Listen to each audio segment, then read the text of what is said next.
श्री वाहिगुरु साहिब जीओ। काम क्रोध काया कौ गल जौ कंचन सोहगा टल। काम क्रोध काया कौ गल। वाहिगुरु जी का खालसा वाहिगुरु जी की फतेह। कोट ब्रह्मंडां दे मालक जुगो जुगिया टल शब्दा अवतार दसां पातशाहियां दी आत्मक जोत। धन धन सतगुरु श्री गुरु ग्रंथ साहिब सच्चे पातशाह जी महाराज जी दे पवित्र पावन हजूरी दे विच जुड़न बैठी गुरु रूप गुरु खालसा साध संगत जीओ। आओ बड़े प्यार और सत्कार दे नाल अमृत बाणी हर हर तेरी सुन सुन होवे परम गत मेरी। जलन बुझी शीतल हुए मनुआ सतगुर का दर्शन पाई जियो। सतगुਰਾਂ ਦੀ पवित्र अमृत बाणी की कथा विचार व्याख्या सो सरवण करके लाह प्राप्त करो जी। एक बार उच्चारण करो सतनाम श्री वाहिगुरु जी। सतनाम श्री वाहिगुरु साहिब जीओ। काम क्रोध काया कौ गल। रामकली महला पहला दखनी ओंकार सरलेख हेठ आप गुरबाणी की कथा विचार सरवण कर रहे हो। दखनी ओंकार गुरबाणी दियाँ 17 पौड़ियां की विचार आप पिछे सरवण कर चुके हो। अज 18वीं पौड़ी प्रारंभ हो रही है जिस विच सतगुरु महाराज विकारां दी प्रबलता दर्शाउंदे हन कि जो काम क्रोध आदि विकार हैं ये हौली हौली बंदे दी देह नूं इउं गाल सुटदे ने। जौ कंचन सोहागा टल। जिवें सोने नूं सुहागा ढाल के पानी वांग तरल बना दिंदा है। सहस्कृति श्लोकां विच सतगुरु जी का वचन है हे काम नरक विश्राम बहु जोनि प्रमाण है। चित हरण त्रैलोक गम्यम जब तब सील पधारण है। ते क्रोध बारी है हे कल मरो हे कल मूल क्रोधं कदंज करुणा न प्रजते।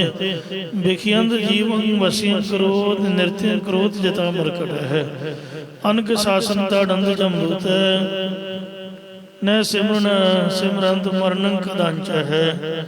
इस तरीके नाल ਜਿਹੜੇ ਕਾਮ ਕ੍ਰੋਧ ਵਿਕਾਰ ਹਨ ਇਹ ਜ਼ਹਿਰ ਦੇ ਨਾਲੋਂ ਵੀ ਭੈੜੇ ਹਨ। ਕਾਲ ਕੂੜ ਅਰ ਕ੍ਰੋਧ ਮੈਂ ਬੜੋ ਅੰਤਰ ਵਾਹੇ वो नजासर कोद है ते वो ना सुआसर दाहे। पंडित गुलाब सिंह जी ने प्रबोध चंद्र नाटक के विच लिखिया है कि जिहड़ा क्रोध है ये जहर दे नालों बुरा है क्योंकि जिस शीशी विच जहर पिया होवेगा वो शीशी नूं भावें हज़ारां साल जहर प्यारे कुछ नहीं आखेगा।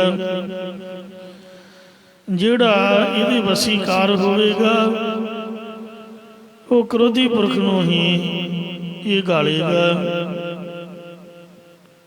वाहिगुरू जिहड़ा जहर नूं पीवेगा ਉਹੀ ਮਰੇਗਾ। ਸ਼ੀਸ਼ੀ ਨੂੰ ਕੁਛ ਨਹੀਂ ਆਖੇਗਾ। ਇਸੇ ਪ੍ਰਕਾਰ ਜਿਹੜਾ ਕ੍ਰੋਧ ਹੈ ਇਹ ਜ਼ਹਿਰ ਦੇ ਨਾਲੋਂ ਤਾਂ ਬੁਰਾ ਹੈ, ਕਿਉਂਕਿ ਜਿਸ ਬੰਦੇ ਵਿੱਚ ਕ੍ਰੋਧ ਦਾ ਵਾਸਾ ਹੋ ਗਿਆ ਉਹ ਅੱਜ ਵੀ ਗਿਆ ਤੇ ਭਲਕੇ ਵੀ ਗਿਆ। ਇਹ ਜਿਹੜੇ ਕਾਮ ਕ੍ਰੋਧ ਆਦਿਕ ਵਿਕਾਰ ਹਨ ਇਹ ਹੌਲੀ ਹੌਲੀ ਸਰੀਰ ਨੂੰ ਗਾਲ ਸੁੱਟਦੇ ਨੇ, ਬਿਮਾਰੀਆਂ ਗ੍ਰਸਤ ਕਰਕੇ ਇੰਝ ਗਾਲ ਦਿੰਦੇ ਨੇ ਜਿਵੇਂ ਸੁਹਾਗਾ ਸੋਹਣੇ ਵਿੱਚ ਪਾ ਕੇ ਅੱਗ ਤੇ ਰੱਖੀਏ ਤੇ ਉਹ ਟਲ ਕੇ ਤਰਲ ਪਦਾਰਥ ਬਣ ਜਾਂਦਾ ਹੈ। ਇੰਝ ਸਰੀਰ ਦਾ ਨਾਮੋ ਨਿਸ਼ਾਨ ਨਹੀਂ ਲੱਭਦਾ। ਕਲਗੀਧਰ ਮਹਾਰਾਜ ਨੇ ਸ੍ਰੀ ਦਸਮ ਗ੍ਰੰਥ ਦੇ ਵਿੱਚ 300 ਤੇ ਆਪਣਾ 405 ਚਰਿੱਤਰ ਲਿਖੇ ਨੇ ਕਾਮੀ ਜੀਵਾਂ ਦੇ।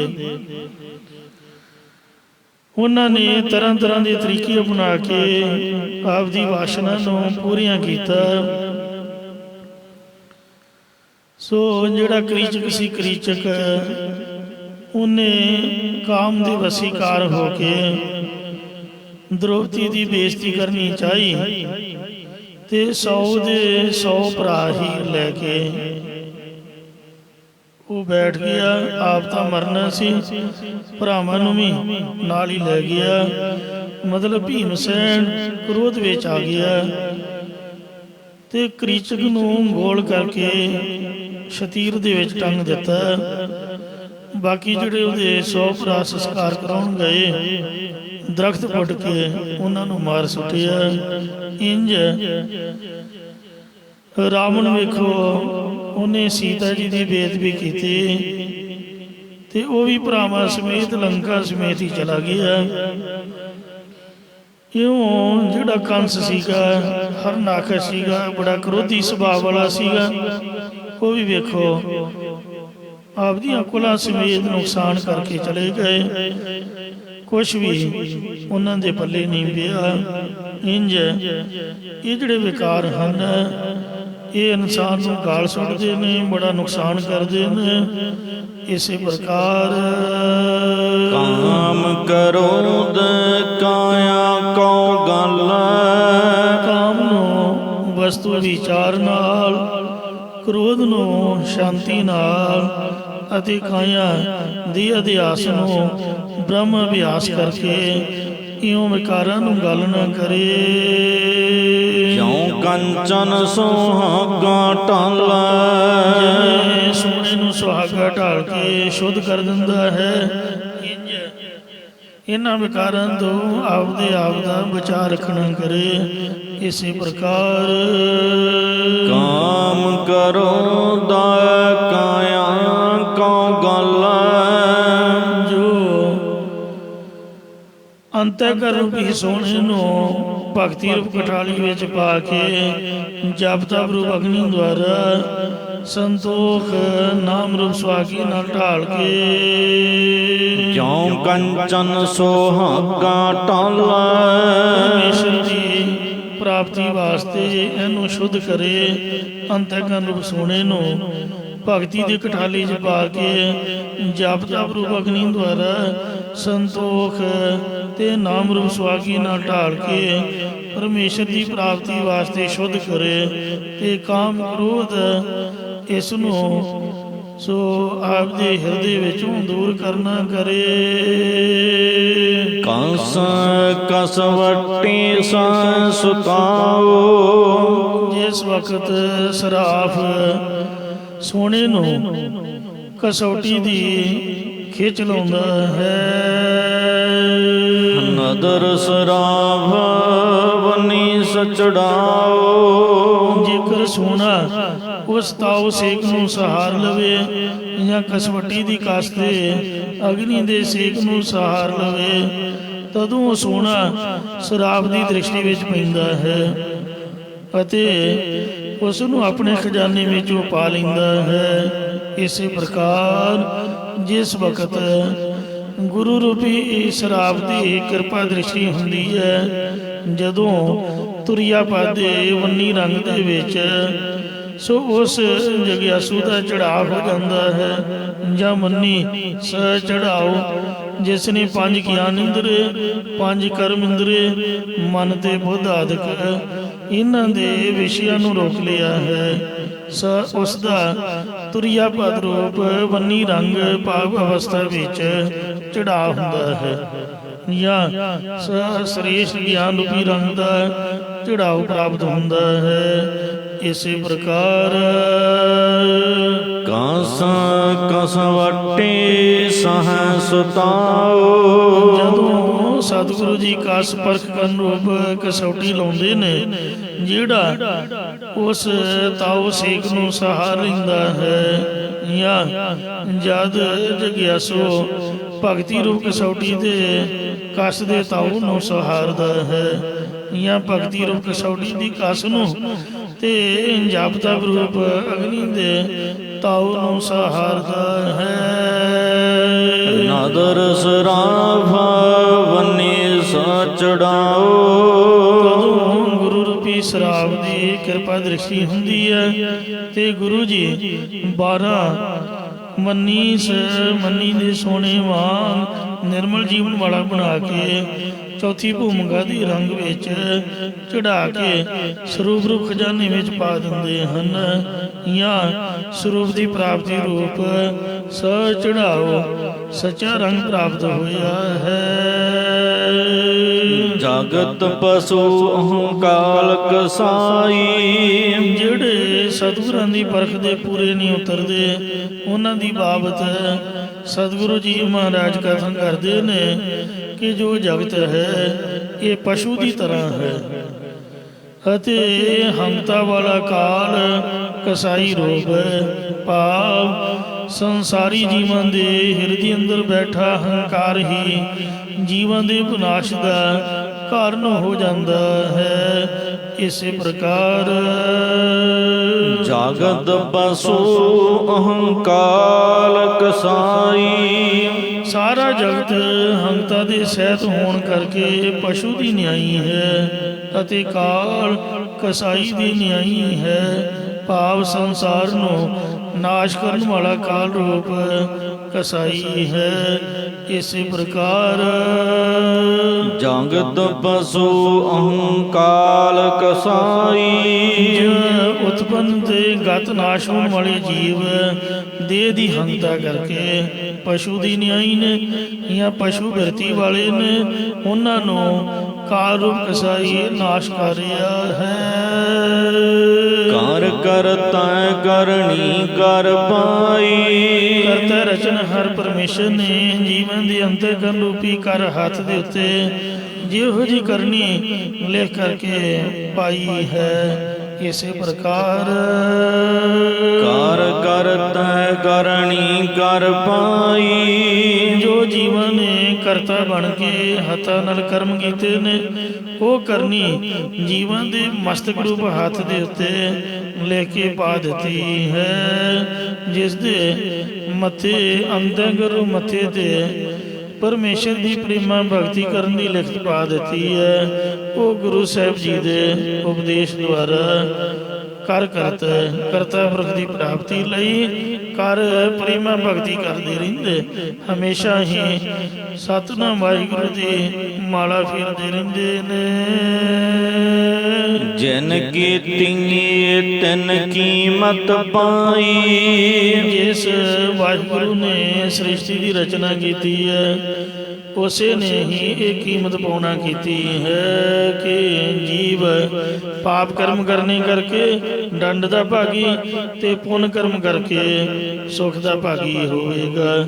ਇਸੇ ਪ੍ਰਕਾਰ ਜਿਨ ਕੀਤੀ ਤਿਨ ਕੀਮਤ ਪਾਈ। ਜਿਸ ਨੇ ਪ੍ਰਭੂ ਪ੍ਰਾਪਤੀ ਲਈ ਗੁਰਾਂ ਦੁਆਰਾ ਪ੍ਰੇਮਾ ਭਗਤੀ ਕੀਤੀ ਹੈ, ਉਸੇ ਨੇ ਸਰੂਪ ਦੀ ਪ੍ਰਾਪਤੀ ਦੀ ਕੀਮਤ ਪਾਉਣਾ ਕੀਤੀ ਹੈ।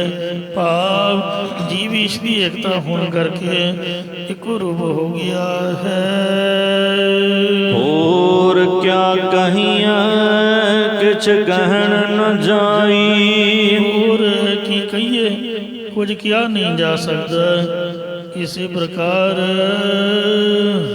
ਹੋਰ ਕਿਆ ਕਹੀਐ ਕਿਛ ਕਹਿਣ ਨ ਜਾਈ। ਹੋਰ ਕਿਸੇ ਨੂੰ ਕੀ ਵਿਦਾਂ ਸ਼ਾਸਤਰਾਂ ਦੁਆਰਾ ਦੱਸਣਾ ਕਰੀਏ, ਕਿਉਂਕਿ ਵੇਦ ਤਾਂ ਤ੍ਰੈ ਗੁਣ ਵਿਸ਼ਿਆ ਵੇਦਾਂ, ਤਿੰਨਾਂ ਗੁਣਾਂ ਨੂੰ ਵਿਸ਼ੇ ਕਥਨ ਕਰਦੇ ਨੇ।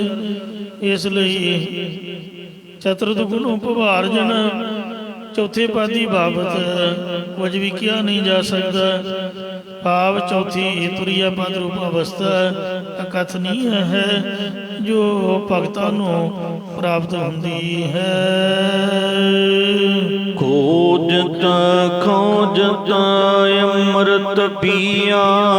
ਜਿਸ ਨੇ ਵੇਦਾਂ ਨੂੰ ਖੋਜਦਿਆਂ, ਸ਼ਾਸਤਰਾਂ ਨੂੰ ਖੋਜਦਿਆਂ, ਜਾਂ ਤਨ ਨੂੰ ਖੋਜਦਿਆਂ, ਮਨ ਨੂੰ ਖੋਜਦਿਆਂ, ਜਾਂ ਸਾਧ ਸੰਗਤ ਦੁਆਰਾ ਖੋਜਤ ਸੁਣੀ ਇਹ ਸੋਏ। ਸਾਧ ਸੰਗਤ ਬਿਨ ਤਰਿਉ ਨ ਕੋਏ। ਖੋਜ ਕੇ ਸੰਗਤ ਦੇ ਵਿੱਚੋਂ ਅੰਮ੍ਰਿਤ ਨਾਮ ਨੂੰ ਪੀਣਾ ਕੀਤਾ ਹੈ। ਅਤੇ ਸਤਿਗੁਰੂ ਮਹਾਰਾਜ ਫਰਮਾਉਂਦੇ ਨੇ, ਖੋਜਤ ਖੋਜਤ ਅੰਮ੍ਰਿਤ ਪੀਆ। ਸੁਰ ਨਰ ਮੁਨ ਜਨ ਅੰਮ੍ਰਿਤ ਖੋਜਦੇ, ਸੋ ਅੰਮ੍ਰਿਤ ਗੁਰ ਤੇ ਪਾਇਆ ਅੰਮ੍ਰਿਤ ਗੁਰ ਕਿਰਪਾ ਕੀਨੀ, ਸੱਚਾ ਮਨ ਵਸਾਇਆ। ਜਿਸ ਅੰਮ੍ਰਿਤ ਨੂੰ ਦੇਵੀ ਦੇਵਤੇ ਵੀ ਲੱਭਦੇ ਰਹੇ, ਉਹ ਅੰਮ੍ਰਿਤ ਗੁਰਾਂ ਦੇ ਪਾਸੋਂ ਗੁਰਮੁਖਾਂ ਨੇ ਪ੍ਰਤੱਖ ਅੰਮ੍ਰਿਤ ਨਾਮ ਬਾਣੀ ਦਾ ਅੰਮ੍ਰਿਤ ਪਾਉਣਾ ਕੀਤਾ ਹੈ। ਖੇਮਾ ਗਾਹੀ ਮਨ ਸਤਿਗੁਰ ਦੀਆ। ਫਿਰ ਸਤਿਗੁਰਾਂ ਨੂੰ ਮਨ ਭੇਟਾ ਕਰ ਦਿੱਤਾ। ਐਸਾ ਸਤਿਗੁਰ ਜੇ ਮਿਲੇ ਤਿਸ ਨੂੰ ਸਿਰ ਸੌਂਪੀ ਹੈ। ਆਪ ਦਾ ਜੋ ਹੰਕਾਰ ਰੂਪੀ ਸਿਰ, ਹੰਕਾਰ ਰੂਪੀ ਸੀਸ ਭੇਟਾ ਕਰ ਦਿੱਤਾ।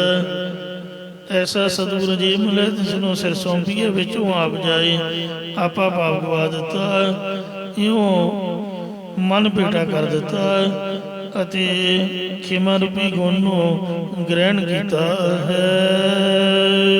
ਖਰਾ ਖਰਾ ਆਖੈ ਸਭ ਕੋਏ। ਸਭ ਕੋਈ ਚੰਗਾ ਚੰਗਾ ਆਖਦਾ ਹੈ, ਜਿਸ ਕੋਲ ਮਹਾਰਾਜ ਕਹਿੰਦੇ ਇਸੇ ਤਰ੍ਹਾਂ। ਖਰਾ ਖਰਾ ਆਖੈ ਸਭ ਕੋਏ। ਖਰਾ ਸੱਚਾ ਧਰਮ ਹੈ, ਉਸ ਖਰਾ ਸੱਚੇ ਧਰਮ ਵਾਲੇ ਨੂੰ ਸਭ ਕੋਈ ਸੱਚਾ ਹੀ ਆਂਦਾ ਹੈ। ਖਰਾ ਰਤਨ ਜੁਗ ਚਾਰੇ ਹੋਏ। ਰਤਨ ਰੂਪ ਪਰਮੇਸ਼ਰ ਆਪ ਹੀ ਚੰਗਾ ਹੈ, ਜੋ ਚੌਂ ਯੁਗਾਂ ਵਿੱਚ ਚੰਗਾ ਹੁੰਦਾ ਆਇਆ ਹੈ। ਜਾਂ ਮਹਾਰਾਜ ਫਰਮਾਉਂਦੇ ਨੇ, ਖਰਾ ਰਤਨ ਜੁਗ ਚਾਰੇ ਹੋਏ। ਗੁਰੂ ਸਾਹਿਬ ਜੀ ਦਾ ਸ਼ਬਦ ਰੂਪ ਰਤਨ ਹੀ ਖਰਾ ਹੈ, ਜੋ ਚੌਹਾਂ ਯੁਗਾਂ ਵਿੱਚ ਸ੍ਰੇਸ਼ਟ ਹੁੰਦਾ ਆਇਆ ਹੈ। ਇਸੇ ਪ੍ਰਕਾਰ ਗੁਰ ਕਾ ਸ਼ਬਦ ਰਤਨ ਹੈ। ਖਰਾ ਰਤਨ ਜੁਗ ਚਾਰੇ ਹੋਏ। ਗੁਰ ਕਾ ਸ਼ਬਦ ਰਤਨ ਹੈ, ਹੀਰੇ ਜਿਤ ਜੜਾਓ। ਸ਼ਬਦ ਰਤਨ ਜਿਤ ਮਨ ਲਾਗਾ, ਇਹੋ ਹੁਆ ਸਮਾਉ। ਚੌਹਾਂ ਯੁਗਾਂ ਦੇ ਜੀਵ ਗੁਰ ਸ਼ਬਦ ਰੂਪੀ ਰਤਨ ਨੂੰ ਪਾ ਕਰਕੇ ਖਰਾ ਚੰਗੇ ਸੱਚੇ ਬਣ ਜਾਂਦੇ ਨੇ, ਜਾਂ ਸਵੈ ਧਰਮ ਦੇ ਵਿੱਚ ਪੱਕੇ ਹੋ ਜਾਂਦੇ ਹਨ। ਖਾਤ ਪੀਅੰਤ ਮੋਏ ਨਹੀਂ ਜਾਣਿਆ।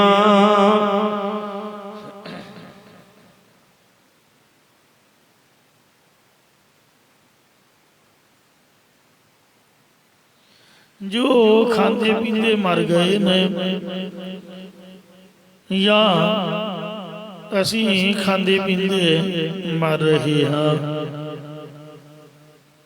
ਮਹਾਰਾਜ ਦਾ ਬਚਨ ਹੈ ਕਿ ਖਾਣਾ ਪੀਣਾ, ਹੱਸਣਾ ਸੌਣਾ ਵਿਸਰ ਗਿਆ ਹੈ ਮਰਨਾ। ਖਸਮ ਸਾਰ ਖੁਆਰੀ ਕੀਨੀ, ਤ੍ਰਿਗ ਜੀਵਨ ਨਹੀਂ ਰਹਿਣਾ। ਮੌਤ ਭਾਵੇਂ ਸਾਨੂੰ ਭੁੱਲੀ ਹੋਈ ਹੈ ਖਾਣ ਪੀਣ ਦੇ ਵਿੱਚ, ਪਰ ਮੌਤ ਮਾਰ ਕੇ ਲੈ ਜਾਂਦੀ ਹੈ। ਮੱਛੀ ਵੀ ਸਭ ਕੁਝ ਭੁੱਲੀ ਬੈਠੀ ਸੀਗੀ, ਆਪਦੇ ਖਾਣ ਪੀਣ 'ਚ ਮਸਤ ਸੀਗੀ। ਮਹਾਰਾਜ ਨੇ ਮੱਛੀ ਦਾ ਦ੍ਰਿਸ਼ਟਾਂਤ ਦਿੱਤਾ ਹੈ। ਕਹਿੰਦੇ ਮਛਲੀ ਜਾਲ ਨਾ ਜਾਣਿਆ, ਸਰਖਾ ਰਸ ਗਾਹੋ, ਅਤ ਸਿਆਣੀ ਸੋਹਣੀ, ਕਿਉਂ ਕੀਤੋ ਵੇਸਾਹੋ, ਕੀਤੇ ਕਾਰਨ ਪਾਕੜੀ, ਕਾਲ ਨਾ ਟਲੈ ਸਰਾਹੋ, ਭਾਈ ਰੇ ਕਿਉਂ ਸਿਰ ਜਾਣੋ ਕਾਲ, ਜਿਉ ਮੱਛੀ ਤਿਉ ਮਾਨਸ, ਭਵੇ ਅਚਿੰਤਾ ਜਾਲ ਰਹਾ। ਜਿਵੇਂ ਮੱਛੀ ਸਭ ਕੁਝ ਭੁੱਲੀ ਬੈਠੀ ਆਪਦਾ ਆਨੰਦ ਲੈਂਦੀ ਹੈ, ਪਰ ਉਹਨੂੰ ਜਿਹੜਾ ਸ਼ਿਕਾਰੀ ਹੈ ਜਾਲ ਵਿੱਚ ਫਸਾ ਕੇ ਮਾਰ ਦਿੰਦਾ ਹੈ।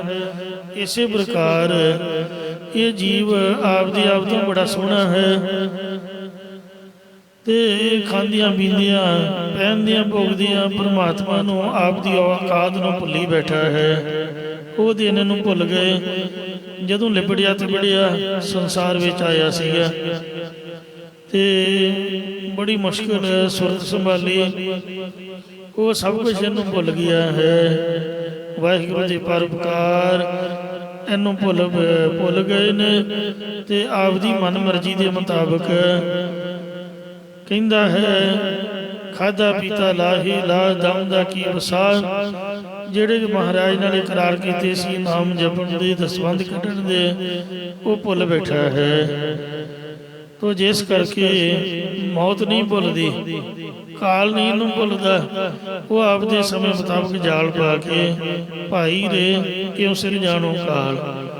ਹਰ ਜੀਓ ਕਾਲ ਸਦਾ ਸਿਰ ਉੱਪਰ ਠੰਡ, ਜਨਮ ਜਨਮ ਮਹਿਰਾਈ ਇਹਨੂੰ ਲੈ ਜਾਵੇਗਾ। ਇਸ ਤਰ੍ਹਾਂ ਖਾਂਦੇ ਪੀਂਦੇ ਲੋਕ ਮਰ ਗਏ ਹਨ। ਖਿਨ ਮਹਿ ਮੋਏ ਜਾਂ ਸ਼ਬਦ ਪਛਾਨਿਆ, ਉਹਨਾਂ ਨੇ ਹਰੀ ਨੂੰ ਨਹੀਂ ਜਾਣਿਆ ਨਹੀਂ ਹੈ। ਜੀਵ ਖਾਂਦੇ ਪੀਂਦੇ ਅੰਤ ਨੂੰ ਮਰ ਗਏ ਨੇ, ਪਰ ਪਰਮੇਸ਼ਰ ਦੇ ਸਰੂਪ ਨੂੰ ਨਹੀਂ ਜਾਣਿਆ। ਜਿਨ੍ਹਾਂ ਨੇ ਸੱਚ ਸਰੂਪ ਨੂੰ ਜਾਣਿਆ ਉਹ ਖਾਦ ਪੀਂਦ ਮੋਏ ਨਹੀਂ। ਚਾਲ ਮੁਤਾਬਕ ਤਾਂ ਪੀਂਦ ਦੇ ਵਿਸ਼ਰਾਮ ਹੈ, ਪਰ ਅਰਥ ਮੁਤਾਬਕ ਨਹੀਂ ਤੇ ਵਿਸ਼ਰਾਮ ਲਾ ਕੇ ਜਾਣਿਆ। ਜਿਨ੍ਹਾਂ ਸੱਚ ਸਰੂਪ ਨੂੰ ਜਾਣਦੇ ਆ ਉਹ ਖਾਦ ਪੀਂਦ ਮੋਏ ਨਹੀਂ। ਖਾਣ ਪੀਣ ਵਾਲੇ ਪਦਾਰਥਾਂ 'ਚ ਮਰਦੇ ਨਹੀਂ ਹਨ। ਉਹ ਤਾਂ ਜਾਣਿਆ ਵਾਹਿਗੁਰੂ ਦਾ ਸਰੂਪ ਜਾਣਨ ਕਰਕੇ ਨਿਹਾਲ ਹੋ ਜਾਂਦੇ ਨੇ। ਜਾਂ ਜਿਨ੍ਹਾਂ ਨੇ ਪਰਮੇਸ਼ਰ ਨੂੰ ਸਿਧਾਂਤ ਰੂਪ ਕਰਕੇ ਜਾਣਦੇ ਆ ਉਹ ਖਾਣ ਵਾਲੇ ਪਦਾਰਥਾਂ ਤੇ ਪੀਣ ਵਾਲੀ ਰਸਾਂ 'ਚ ਪੈ ਕੇ ਮਰਦੇ ਨਹੀਂ ਹਨ। ਕਈ ਲੋਕ ਖਾਣ ਪੀਣ ਦੇ ਹੀ ਮਰ ਜਾਂਦੇ ਨੇ। ਅਖੇ ਜੀ ਫਲਾਣੀ ਜਗ੍ਹਾ ਗਏ ਸੀ ਵਿਆਹ ਸ਼ਾਦੀ ਤੇ, ਮੁਫਤ ਦੀ ਮਿਲਦੀ ਵੇਖ ਕੇ ਤੇ ਆਪਾਂ ਡਰਿੰਕ ਕਰ ਲਈ, ਅੰਮ੍ਰਿਤ ਦੀ ਰਹਿ ਟੁੱਟ ਗਈ। ਇੰਜ ਆਪਦਾ ਧਰਮ ਤਿਆਗ ਦਿੰਦੇ ਨੇ ਖਾਣ ਪੀਣ ਪਿੱਛੇ। ਦੋ ਚੀਜ਼ਾਂ ਤੋਂ ਇਨਸਾਨ ਬਚ ਜਾਏ ਤਾਂ ਵਾਹਿਗੁਰੂ ਦੀ ਕਿਰਪਾ ਬਣੀ ਰਹਿੰਦੀ ਹੈ। ਜਦ ਵੀ ਬੰਦਾ ਡਿੱਗਦਾ ਹੈ, ਇੱਕ ਤਾਂ ਜ਼ੁਬਾਨ ਪਿੱਛੇ ਡਿੱਗ ਜਾਂਦਾ ਤੇ ਇੱਕ ਇੰਦਰੀ ਪਿੱਛੇ ਡਿੱਗਦਾ ਹੈ। ਇਹਨਾਂ ਦੋ ਰਸਾਂ ਤੋਂ ਸਮਝ ਆਏ ਤਾਂ ਚੜ੍ਹਦੀ ਕਲਾ ਹੋਵੇ। ਖਾਣ ਅਤੇ ਭੋਗਣ ਵਿੱਚ ਪੈ ਕੇ ਪਰਮੇਸ਼ਰ ਨੂੰ ਭੁੱਲ ਜਾਂਦੇ ਨੇ। ਇਹਦੇ ਵਿੱਚ ਲੱਗ ਕੇ ਹੀ ਕਈ ਆਪਦਾ ਬਰਬਾਦ ਕਰਕੇ ਮਰ ਜਾਂਦੇ ਨੇ। ਜੋ ਖਾਣ ਪੀਣ ਵਾਲੇ ਪਦਾਰਥਾਂ 'ਚ ਲੱਗੇ ਨੇ ਤੇ ਜੀਵਤ ਭਾਵ ਤੋਂ ਮਰੇ ਨਹੀਂ ਨੇ, ਉਹਨਾਂ ਨੇ ਗੁਰੂ ਸਾਹਿਬ ਦੇ ਉਪਦੇਸ਼ ਨੂੰ ਨਹੀਂ ਜਾਣਿਆ। ਜਿਨ੍ਹਾਂ ਨੇ ਨਹੀਂ ਜਾਣਿਆ ਹੈ, ਖਿਨ ਮਹਿ ਮੋਏ ਜਾਂ ਸ਼ਬਦ ਪਛਾਨਿਆ, ਜਿਨ੍ਹਾਂ ਨੇ ਗੁਰੂ ਸਾਹਿਬ ਜੀ ਦੇ ਉਪਦੇਸ਼ ਨੂੰ ਪਹਿਚਾਨ ਲਿਆ, ਇੱਕ ਛਿਣ ਦੇ ਵਿੱਚ ਹੀ ਜੀਵਤ ਭਾਵ ਤੋਂ ਮਰ ਕੇ ਨਿਹਾਲ ਹੋ ਜਾਂਦੇ ਨੇ। ਜਿਨ ਜਾਣਿਆ ਸੇਈ ਤਰੇ, ਸੇ ਸੂਰੇ ਸੇ ਵੀਰ। ਜਿਨ੍ਹਾਂ ਨਹੀਂ ਜਾਣਿਆ ਉਹ ਇਹਦੇ 'ਚ ਖੱਚ ਤੋਂ ਕੇ ਮਰ ਗਏ ਨੇ। ਜਿਨ੍ਹਾਂ ਜਾਣ ਲਿਆ ਉਹੀ ਸੂਰਮੇ, ਉਹੀ ਵੀਰ ਹਨ। ਆਸਤ ਰਚੀਤਾ ਮਰਨ ਮਨ ਮਾਨਿਆ, ਜਿਨ੍ਹਾਂ ਦਾ ਮਨ ਹਿਰਦਾ ਜੀਵਤ ਭਾਵ ਵੱਲ ਮਰਨ ਲਈ ਮੰਨ ਗਿਆ ਹੈ, ਉਹਨਾਂ ਦਾ ਹਿਰਦਾ ਬ੍ਰਹਮ ਸਰੂਪ ਦੇ ਵਿੱਚ ਅਸਥਿਤ ਹੋ ਗਿਆ ਹੈ। ਗੁਰ ਕਿਰਪਾ ਤੇ ਨਾਮ ਪਛਾਨਿਆ। ਸਤਿਗੁਰੂ ਸਾਹਿਬ ਜੀ ਦੀ ਕਿਰਪਾ ਦਇਆ ਦ੍ਰਿਸ਼ਟੀ ਤੋਂ ਹੀ ਉਹਨਾਂ ਨੇ ਨਾਮ ਅੰਮ੍ਰਿਤ ਨੂੰ ਪਹਿਚਾਨਣਾ ਕੀਤਾ ਹੈ। ਗਗਨ ਗੰਭੀਰ ਗਗਨ ਅੰਤਰ ਵਾਸ। ਉਹ ਪਰਮੇਸ਼ਰ ਗਗਨ ਅੰਤਰ ਆਕਾਸ਼ ਆਦਿਕਾਂ ਦੇ ਵਿੱਚ ਵਸਦਾ ਤਾਂ ਹੈ, ਪਰ ਆਪ ਆਕਾਸ਼ ਆਦਿਕ ਤੋਂ ਗੰਭੀਰ ਡੂੰਘਾ ਹੈ, ਭਾਵ ਆਕਾਸ਼ਾਂ ਦਾ ਆਕਾਸ਼ ਰੂਪ ਹੈ। ਇਸੇ ਪ੍ਰਕਾਰ ਗਗਨ ਗੰਭੀਰਾ ਗਗਨ ਅੰਤਰ ਵਾਸ। ਜੋ ਗਗਨ ਹੈ ਚਿਦਾਕਾਸ਼ ਰੂਪ ਬ੍ਰਹਮ ਸਾਰਿਆਂ ਤੋਂ ਗੰਭੀਰ ਹੈ। ਜੋ ਗਗਨ ਅੰਤਰ ਆਕਾਸ਼ ਆਦਿਕ ਤੱਤਾਂ ਦੇ ਵਿੱਚ ਵਸਦਾ ਹੈ, ਜਾਂ ਹਿਰਦੇ ਰੂਪ ਆਕਾਸ਼ ਵਿੱਚ ਵਸਦਾ ਹੈ, ਜਾਂ ਜੋ ਚਿਦਾਕਾਸ਼ ਰੂਪ ਬ੍ਰਹਮ ਨੂੰ ਪਾ ਕੇ ਗੰਭੀਰਤਾ ਡੂੰਘੇ ਹੋ ਗਏ ਨੇ, ਉਹਨਾਂ ਦੇ ਹਿਰਦੇ ਰੂਪ ਆਕਾਸ਼ ਵਿੱਚ ਪਰਮੇਸ਼ਰ ਦਾ ਵਸਾ ਹੋ ਗਿਆ ਹੈ। ਗੁਣ ਗਾਵੈ ਸੁਖ ਸਹਿਜ ਨਿਵਾਸ। ਜੋ ਗੁਰਾਂ ਦੁਆਰਾ ਹਰ ਵਕਤ ਪਰਮੇਸ਼ਰ ਦੇ ਗੁਣਾਂ ਨੂੰ ਗਾਉਂਦੇ ਨੇ, ਉਹਨਾਂ ਦਾ ਸੁਖ ਆਨੰਦ ਸਰੂਪ ਦੇ ਵਿੱਚ ਸਹਿਜੇ ਹੀ ਵਾਸਾ ਹੋ ਜਾਂਦਾ ਹੈ। ਜਾਂ ਨਿਵਾਸ ਵਾਸ਼ਨਾ ਤੋਂ ਨਿਰਹਿਤ ਹੋਣ ਕਰਕੇ ਹਿਰਦੇ ਵਿੱਚ ਸ਼ਾਂਤੀ ਹੋਣ ਕਰਕੇ ਸੁਖ ਸਰੂਪ ਨਾਲ ਮਿਲਾਪ ਹੋ ਜਾਂਦਾ ਹੈ। ਗਿਆ ਨ ਆਵੈ ਆਏ ਨਾ ਜਾਏ। ਜਿਨ੍ਹਾਂ ਪੁਰਖਾਂ ਦੇ ਹਿਰਦੇ ਵਿੱਚੋਂ ਗੁਰਾਂ ਦੀ ਕਿਰਪਾ ਦੁਆਰਾ ਅਗਿਆਨ ਚਲਾ ਗਿਆ ਹੈ, ਉਹਨਾਂ ਦੇ ਹਿਰਦੇ ਵਿੱਚ ਮੁੜ ਕੇ ਫਿਰ ਅਗਿਆਨ ਨਹੀਂ ਆਉਂਦਾ, ਅਤੇ ਆਇਆ ਗਿਆਨ ਮੁੜ ਕੇ ਕਿਤੇ ਜਾਂਦਾ ਨਹੀਂ ਹੈ, ਭਾਵ ਗਿਆਨ ਸਦਾ ਹੀ ਅਸਥਿਤ ਰਹਿੰਦਾ ਹੈ। ਇਸੇ ਪ੍ਰਕਾਰ ਗਿਆ ਨਾ ਆਵੈ ਆਏ ਨਾ ਜਾਏ। ਜਿਨ੍ਹਾਂ ਦਾ ਗਿਆਨ ਚਲਾ ਗਿਆ ਹੈ ਉਹ ਮੁੜ ਕੇ ਨਹੀਂ ਆਉਂਦਾ, ਤੇ ਉਹ ਪੁਰਖ ਆਉਂਦੇ ਜਾਂਦੇ ਜੰਮਦੇ ਮਰਦੇ ਨਹੀਂ ਹਨ। ਇਸੇ ਪ੍ਰਕਾਰ ਗਿਆ ਨ ਆਵੈ ਆਏ ਨਾ ਜਾਏ। ਜਿਨ੍ਹਾਂ ਦੇ ਹਿਰਦੇ ਵਿੱਚ ਹਰੀ ਇੱਕ ਵਾਰ ਆ ਗਿਆ ਹੈ, ਉੱਥੋਂ ਹਰੀ ਜਾਂਦਾ ਨਹੀਂ, ਭਾਵ ਇੱਕ ਵਾਰ ਪ੍ਰਗਟ ਹੋ ਕੇ ਫਿਰ ਅਸਖਿਆਤ ਨਹੀਂ ਹੁੰਦਾ ਹੈ। ਗੁਰ ਪ੍ਰਸਾਦ ਰਹਿ ਲਿਵ ਲਾਏ। ਉਹ ਸਤਿਗੁਰੂ ਸਾਹਿਬ ਜੀ ਦੀ ਕਿਰਪਾ ਕਰਕੇ ਹਰ ਵਕਤ ਬਿਰਤੀ ਲਾ ਕੇ ਪਰਮੇਸ਼ਰ ਨਾਲ ਜੁੜੇ ਰਹਿੰਦੇ ਹਨ। ਗਗਨ ਗਮ ਅਨਾਥ ਅਜੂਨੀ। ਜੋ ਗਗਨ ਆਕਾਸ਼ ਆਦਿ ਕਰਕੇ ਵੀ ਅਪਹੁੰਚ ਅਚਲ ਹੈ, ਅਨਾਥ ਉਸ ਦਾ ਕੋਈ ਵੀ ਸਵਾਮੀ ਨਹੀਂ ਹੈ, ਅਤੇ ਮਾਤਾ ਪਿਤਾ ਨਾ ਹੋਣ ਕਰਕੇ ਅਜਨਮਾ ਸਰੂਪ ਹੈ। ਜਾਂ ਚਿਦਾਕਾਸ਼ ਰੂਪ ਬ੍ਰਹਮ ਅਗੰਮ ਮਨ ਦੀ ਗਮਤਾ ਤੋਂ ਰਹਿਤ ਹੈ, ਭਾਵ ਮਨ ਦੇ ਸੰਕਲਪ ਵਿਕਲਪ ਦਾ ਵਿਸ਼ਾ ਨਹੀਂ। ਆਕਾਸ਼ ਆਦਿਕ ਤੱਤਾਂ ਕਰਕੇ ਵੀ ਅਗੰਮ ਹੈ, ਉਸ ਦਾ ਕੋਈ ਸਵਾਮੀ ਨਹੀਂ ਹੈ, ਤੇ ਉਹ ਆਪ ਸਭਨਾਂ ਦਾ ਮਾਲਕ ਅਤੇ ਅਜਨਮਾ ਸਰੂਪ ਹੈ। ਆਸਤਰ ਚੀਤ ਸਾਮ ਸਮਾਦ ਸੁਗੋਨੀ।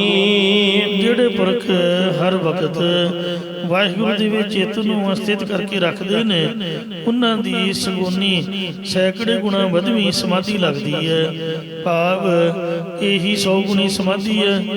ਇਸ ਵਰਗੀ ਅੱਖਾਂ ਬੰਦ ਕਰਕੇ ਸਮਾਧੀ ਲਾਉਣੀ, ਦਸਵੇਂ ਦਵਾਰ 'ਚ ਪ੍ਰਾਣ ਚੜਾਉਣੇ ਆਦਿਕ ਹੋਰ ਕੋਈ ਵੀ ਸਮਾਧੀ ਬਰਾਬਰੀ ਨਹੀਂ ਕਰ ਸਕਦੀ।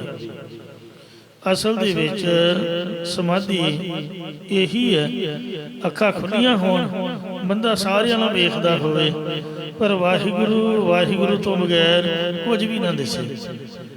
ਵਾਵੇ ਕੰਨਾ ਹਾਹੀ ਸਿਆਰੀ ਗੱਗੀ ਔਂਕੜ ਰਾਰੇ ਦਲੰਕੜ, ਵਾਹਿਗੁਰੂ ਨਾਮ ਹੀ ਦਿਸੇ। ਇਨ ਅੱਖਰਾਂ ਦੇ ਦਰਸ਼ਨ ਹੋਣ ਜਾਂ ਬਾਣੀ ਪੜ੍ਹਦੇ ਆ, ਬਾਣੀ ਦੇ ਅੱਖਰ ਦਿਖਣ। ਜੋ ਦਿਸੈ ਸੋ ਤੇਰਾ ਰੂਪ। ਜਿੰਨੇ ਵੀ ਰੂਪ ਰੰਗ ਨੇ ਉਹਨਾਂ ਵੱਲ ਧਿਆਨ ਨਾ ਹੋਵੇ ਵੀ ਕੌਣ ਹੈ ਕੌਣ ਨਹੀਂ ਹੈ। ਔਗਣ ਤਾਂ ਦੂਸਰੀ ਗੱਲ ਹੈ, ਬੰਦੇ ਦੀ ਪਹਿਚਾਣ ਵੀ ਨਾ ਹੋਵੇ।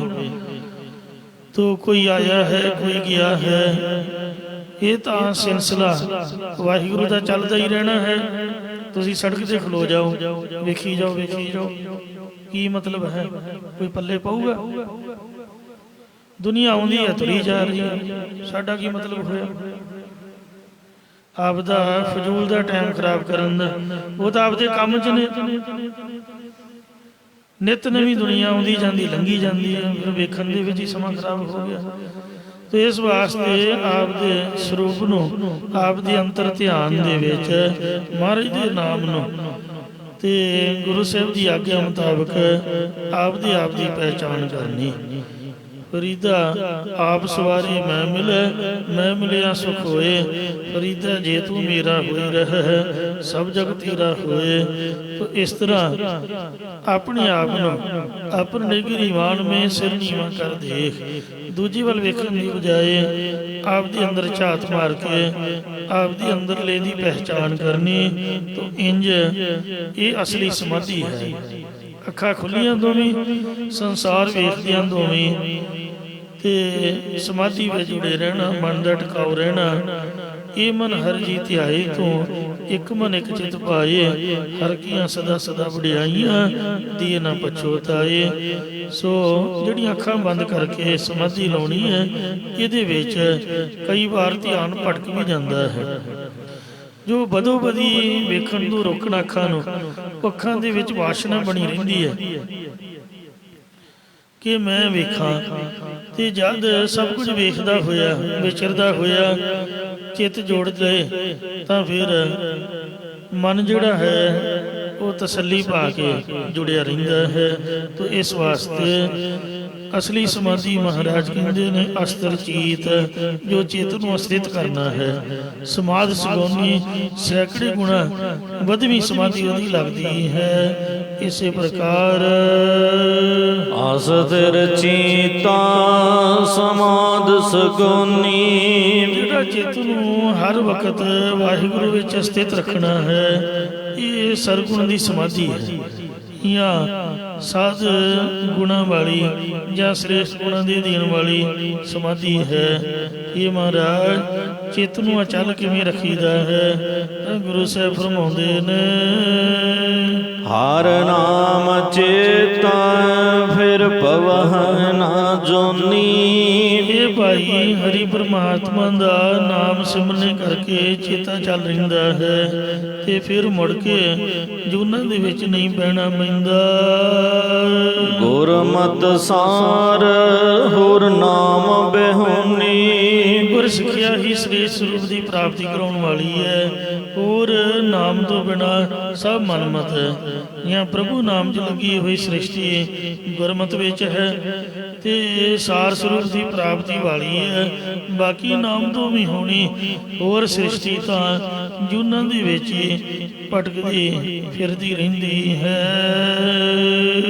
ਘਰ ਦਰ ਫਿਰ ਥਾਕੀ ਬਹੁ ਤੇਰੇ। ਪਾਂਡੇ ਨੇ ਜੋ ਗੁਰਾਂ ਕੀ ਜਗਿਆਸੂ ਰੂਪ ਦੇ ਵਿੱਚ ਪ੍ਰਾਰਥਨਾ ਕੀਤੀ, ਸਤਿਗੁਰੂ ਜੀ ਉਸੇ ਦਾ ਹੀ ਅਨੁਵਾਦ ਕਰਦੇ ਕਥਨ ਕਰਦੇ ਨੇ, ਇਹ ਸਤਿਗੁਰੂ ਜੀ ਬਹੁਤ ਸਾਰੇ ਸਰੀਰਾਂ ਰੂਪ ਘਰਾਂ ਅਤੇ ਇੰਦਰੀਆਂ ਰੂਪ ਦਰਾਂ ਦੇ ਵਿੱਚ ਫਿਰ ਕੇ ਮੇਰੀ ਬਿਰਤੀ ਥੱਕ ਗਈ ਹੈ। ਜਾਂ ਸਰੀਰਾਂ ਰੂਪ ਘਰਾਂ ਦੇ ਦਰ ਵਿੱਚ ਜਾਂ 84 ਲੱਖ ਜੂਨਾਂ ਰੂਪ ਘਰਾਂ ਦੇ ਵਿੱਚ ਭਰਮਦੀ ਹੋਈ ਥੱਕ ਗਈ ਹੈ, ਪਰ ਫਿਰ ਵੀ ਪਰਮੇਸ਼ਰ ਦੀ ਪ੍ਰਾਪਤੀ ਨਹੀਂ ਹੋ ਸਕੀ। ਜਾਤ ਅਸੰਖ ਅੰਤ ਨਹੀਂ ਮੇਰੇ। ਸੋ ਅਣਗਿਣਤੀ ਜਾਤਾਂ ਧਾਰਨ ਕੀਤੀਆਂ ਨੇ, ਤੇ ਅਣਗਿਣਤੀ ਜਾਤਾਂ ਵਿੱਚ ਮਹਾਰਾਜ ਮੇਰੇ ਜਨਮਾਂ ਦਾ ਅੰਤ ਨਹੀਂ ਪਾਇਆ ਗਿਆ। ਗੌੜੀ ਮਹਲਾ ਪੰਜਵਾ।